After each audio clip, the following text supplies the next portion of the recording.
You big mad, ain't you? They say this is a big rich town.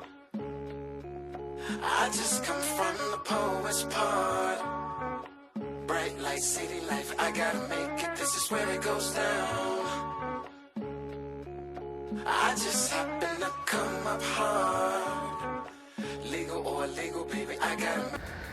Welcome all my power fans. We back. New season. It's your boy Apocalypse.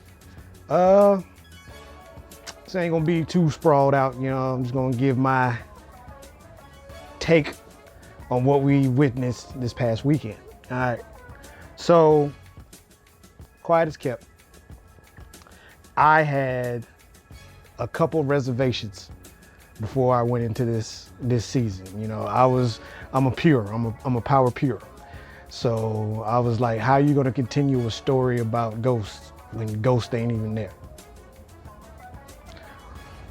But after saying that, and after watching this first episode, I apologize. I'm sorry.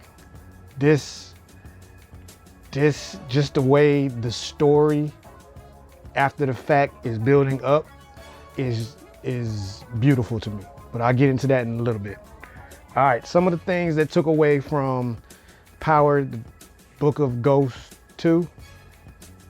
I don't know, that title is not doing it for me, but you know, it is what it is. All right, so they kept the original song. I like that, you know what I'm saying?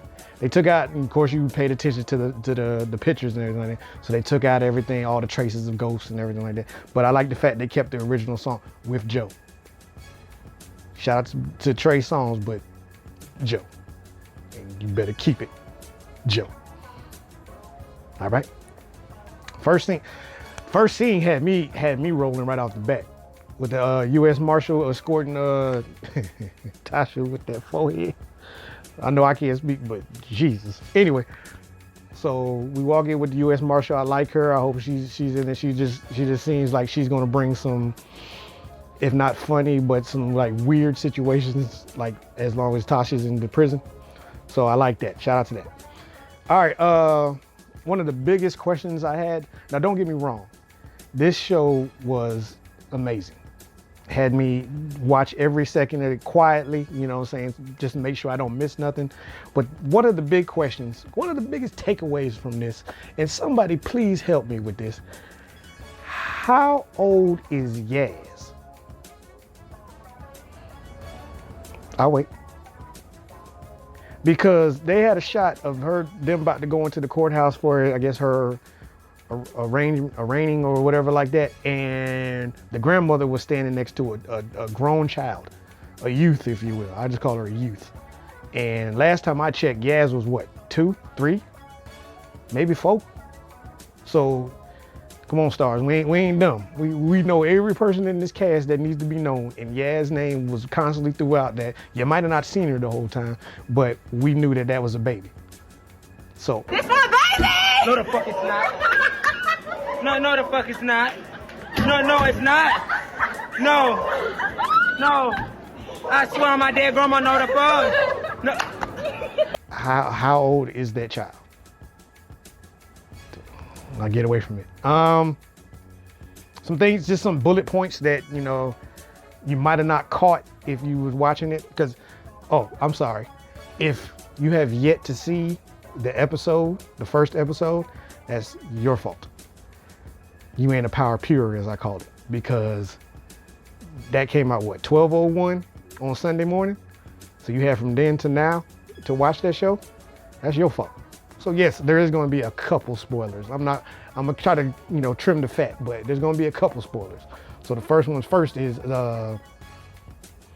when she was talking to the DA lady, her and Tamika Washington, that's the black attorney.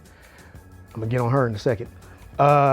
When they was talking to the DA about cutting the deal and everything like that, all I know is, without saying the whole situation, is some pictures were brought out of victims that they were trying to tie to ghosts. First one was, of course, the young Latino girl. The second one was the lawyer boyfriend. That's still funny to me. And a lot of people didn't catch it, but the last one they put out was Keisha. It's kind of like a butt clenching situation for good old Tasha, because she was like, oof, yeah, he did it. That's what she wanted to say. But all right, so yeah, pay attention to that. There's little things like that. Fast forward. Like I said, I don't want to give you everything. The chick that Tyreek meets while he's at school. So he's at this new school, you know, set up by his mom with the old, I call him Firestorm, because, you know, Legends of Tomorrow fan, DC. But Doc Martin, that's what I call him. He set up to put him in his old alma mater. And one of the females he meets, the first female he meets, I should say, a little light skinned, of course. I have some questions about her. She was a little bit too pro-black right off the thing, and she was the way she spoke, her mannerisms, she was very, very, you know, it just seems like she's gonna play a bigger part than him, just showing him where a certain building is. So that's one of my takeaways from that scene. All right, Lauren is her name if y'all wanna pay attention. All right, I'm gonna screw this up, but I really don't care. Conical studies, I'm guessing. I don't know. That's the little girl Lauren said he should get into it because there's not enough African Americans in that class. But Tyreek, being who Tyreek is, he knows that he can't get the money that his father left him until he finishes a 4-year degree. After doing some research, he finds out that with this class, he can graduate in 3.5 years, I want to say. So it's lowering that time. Remember, he's smart. We'll get on that in a second. All right. Fast forward. Tasha ends up firing Tamika because she had a sweet deal set for her. She wasn't going to serve no jail time. You barely hear about some stuff like that. But Tasha being a mother, some people will argue that, you know, she was doing the mother thing. Other people will argue that she was just playing stupid because she kind of figured out that she was lying for somebody, and she didn't want to give up who she was lying for. So she ends up firing Tamika before Tamika can get too in deep with it. So which leads to Tamika calling Tariq and telling her that she just got fired, that he needs to find a new, you know, defense attorney for her. This is where they introduced my man. Now, one of the big things leading up to this was I wanted to see how a certain two individuals was going to play off in a new world of power. And that is, of course, the new defensive attorney for Tasha, which is Method Man, aka Davis McLean. And then the queen of hip hop soul, God, I love her, Mary J. Blige. And her character's name Monet. So I wanted to see how them two was gonna fit into this world. And from the moment you met Meth, after, you know, Tamika told him that he needs to go get a new attorney, I was sold. I was legit sold. He did his part. He looked the part because, you know, he's known for more comical portrayals. So him playing a, you know, I ain't gonna say a straight edge, but a defense attorney in this situation. And, you know, look at the dude he was defending. I mean, I'm not gonna stereotype nobody, but he looked guilty. You know what I'm saying? Let's just call a spade a spade. Anyway, let's push forward. He meets up with the dancer because once he talked to Meth Davis, I'm sorry, let's call him by their real name. When he talked to Davis McLean finally said, hey, if you want to work with me, you need to break off 500 G's. So, of course, child needs money. So he goes back to what he knows of doing. So he finds out where the dancer that used to help his mom move the product got in touch with her, and they set up a little deal. Now, this kind of tore in to a question that I had before the last season even ended. That is, the dancer said you need to provide your own product. Fast forward a little bit, Tariq goes back to his dorm room, runs into his old buddy. Side note, I like how they did that. They're keeping the continuity between him and his friends from when he was at church. So they didn't just write him off just like that. So his old Caucasian friend, Braylon, I think is his name, he's at the school because I guess his family bought something in the school. So he ends up with her, and then he brings up, here's the question I had. He brings up, that was messed up, what Effie, the girl he was messing with at Choke, did to you. Now, I say that to say this. I was always curious about who did she talk to on the phone prior to Tariq getting kicked out. So I was always under the impression, and like I said, had all these conspiracy theories. I was always under the impression that she was working alongside the chick that Ghost was with. I can't remember her name now because it's been so long, but the chick whose husband had cheated on her and they wanted to get her back in politics. I thought she was working with her. So it kind of answered that question once, because he ended up meeting up with her. She supplied him with some product. It answered the question of, and they kind of did it lackluster, because she just said the only reason why she did it was so she can keep on pushing, because she couldn't even afford her books or anything like that. So it's pretty much just, hey, you were getting more money than me. I need the money. Get on. Then she tried to play the role like, yeah, we can still be friends type thing. Tariq was like, nah, I'm good, whatever. Just give me the stuff. But I think there's more to that. There's more to that situation in the following. So, but anyways, I'll move on.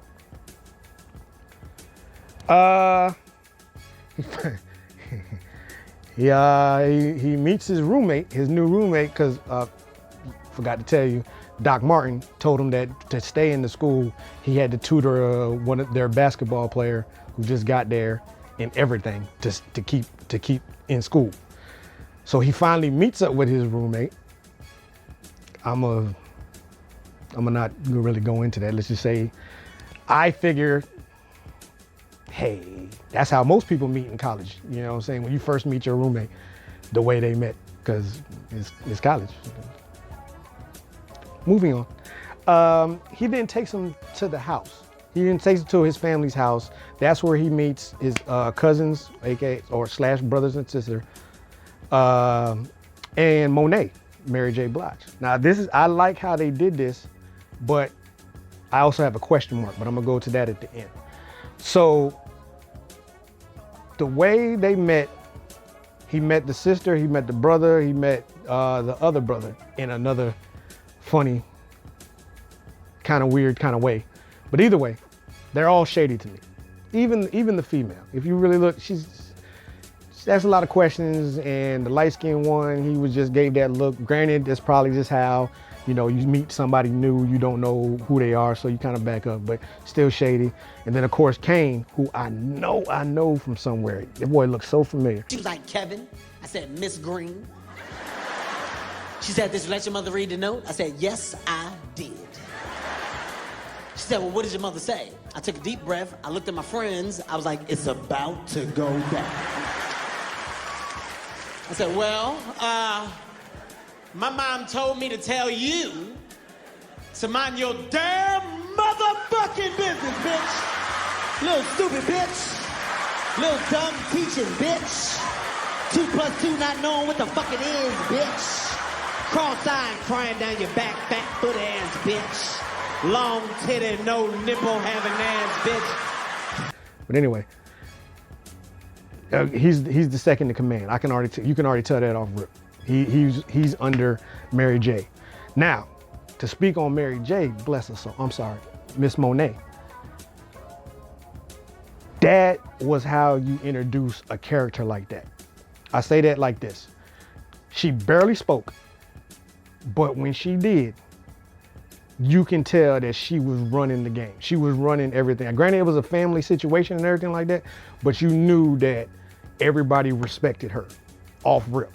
So I like how they did it. They didn't throw too much in your face. They gave you just enough to know that, okay, that's her. She's the girl. She's the woman. You know what I'm saying? So move on. It was a lot of good stuff. Like I said, I don't want to give you too much, even though you should have already watched it. But another thing that stuck out with me, the use of social media. So to get Davis McLean, that's me.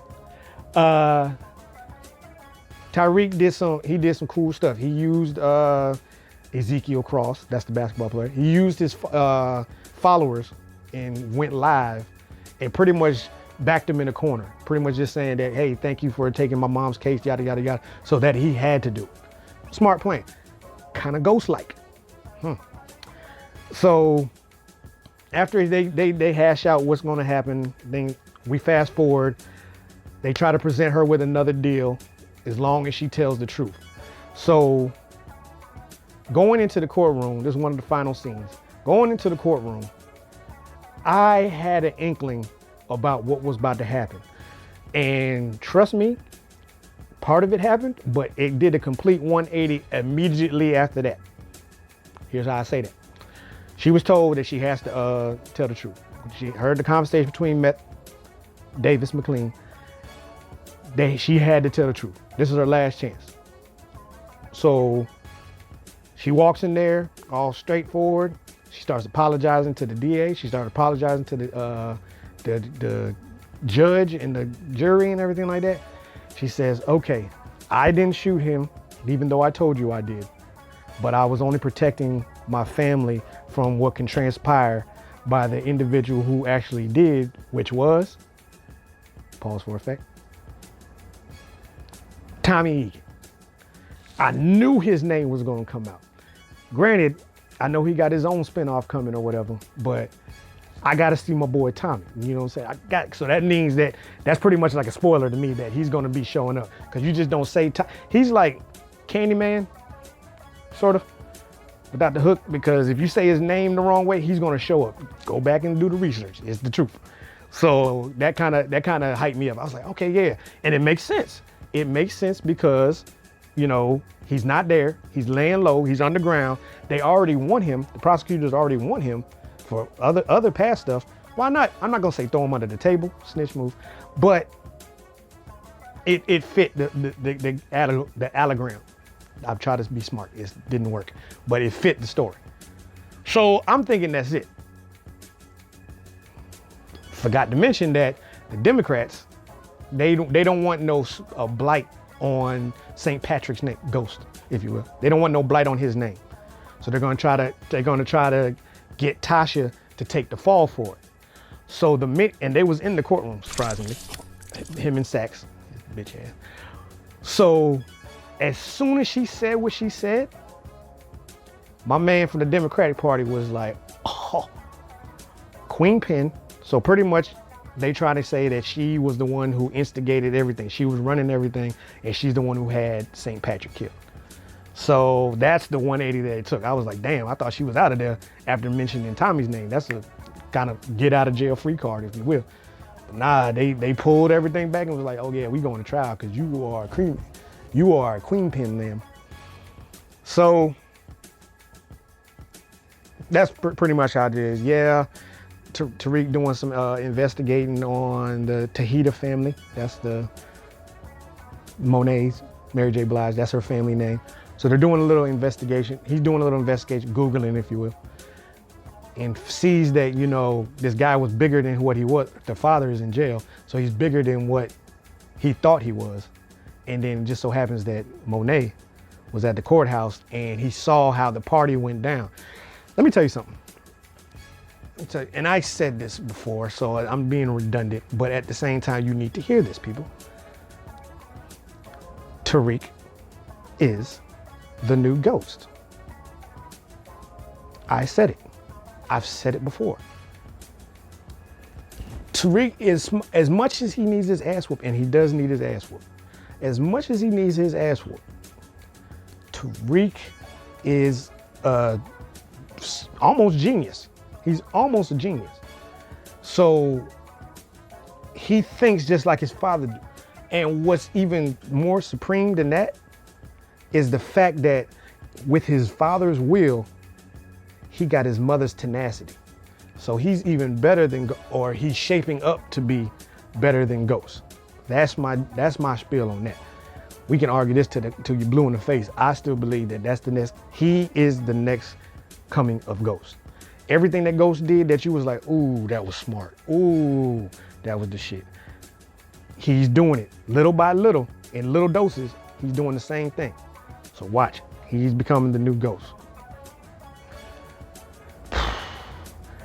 What I would say about this, to wrap this up, to wrap up this first power wrap up. I don't know, I ain't got a name for it yet, but to wrap up this first, breakdown. First of all, it was a great, great episode. I really enjoyed it, more than I thought I would. I told you I'm a purist, So I was wondering how they was gonna do that, but they did it and they did a great job. I can appreciate them for that. The only thing, cause I give it 4 out of 5. You know what? 4.5 out of 5. I'm gonna give it 4.5 out of 5. It was that good. So if you haven't seen it, go see it. There's only 2 things that bother me about the episode. One, how old is Yaz? Man, okay, that's one. 2, and this is the thing that's gonna probably put me in a little bit of hot water, but I don't care. 2, I think, just my opinion, I think the situation for Tariq and Monet, aka Mary J. Blige, it happened way too easily. It was just like Tariq needed money. There was a situation, Tariq needed money, and he just happens to have to work for the basketball star whose auntie is allegedly a queen pin. I myself just think that it played out too easy. Granted, it's going to make for a great story because some of the stuff that happened with Monique, the few little scenes that she was in, you knew who she was. You knew that what she got going on, the kind of system that she was running, even with her kids. But like I said, I'm not going to tell you all that. I think it pretty much fell into his lap. Not get out of jail, but a way that he's going to make money. Because look, like I told you, he started Googling her at the end of the episode, and you can start seeing his gears moving. He's not stupid. He's not a dumb kid. He might do stupid shit. We know that. But Tariq is not a stupid kid. So that's the only takeaways I got from the first episode, Strangers. Yaz she has an old body for a 4-year-old. And Tariq found this family, or fell into this family, way too easy for me. That's just my opinion. But once again, it's gonna move the story along, and I enjoyed the hell out of it. You hear? So, you know the rest. Like, share, subscribe, and tell me what you thought about the episode. 4.5. It's pretty decent. Especially for the first episode for technically a new series. So, I don't have an outro.